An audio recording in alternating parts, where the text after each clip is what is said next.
Mpenzi mtazamaji, jibu ni moja katika Kiswahili, siku zote twasema jibu sahihi. Leo nina walimu ambao wapo tayari kukudadavulia kile ambacho kimeangaziwa katika jibu sahihi, kitabu ambacho kinazidi kutambaa kama moto wa nyikani nchini Kenya. Utasikiza sauti zao uweze kujikuza moja na mawili. Karibuni. Asante sana mwalimu. Mimi ni mwalimu wa Kiswahili mwenye tajriba ya juu.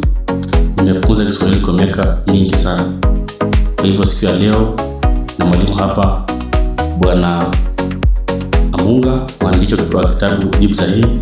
Kitabu hiki kimeangazia mada nyingi sana, ikiwemo sifa za mhusika, jinsi mhusika anavyoeleza ploti, umuhimu wa mhusika, mandhari na umuhimu wake, jinsi maswali ya mhusika yanavyoendeleza na jinsi mhusika anaeleza ploti.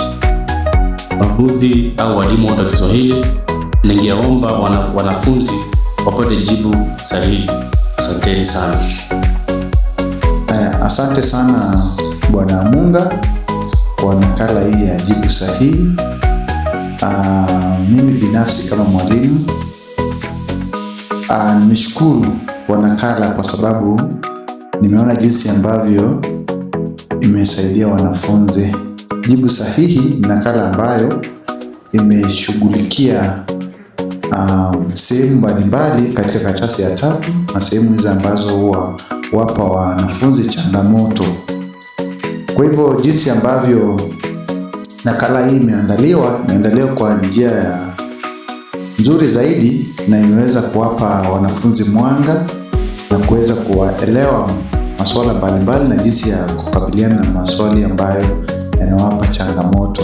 Kwa hivyo ni nakala nzuri, ni nakala ambayo naweza uliza walimu kote nchini waweze kuwapa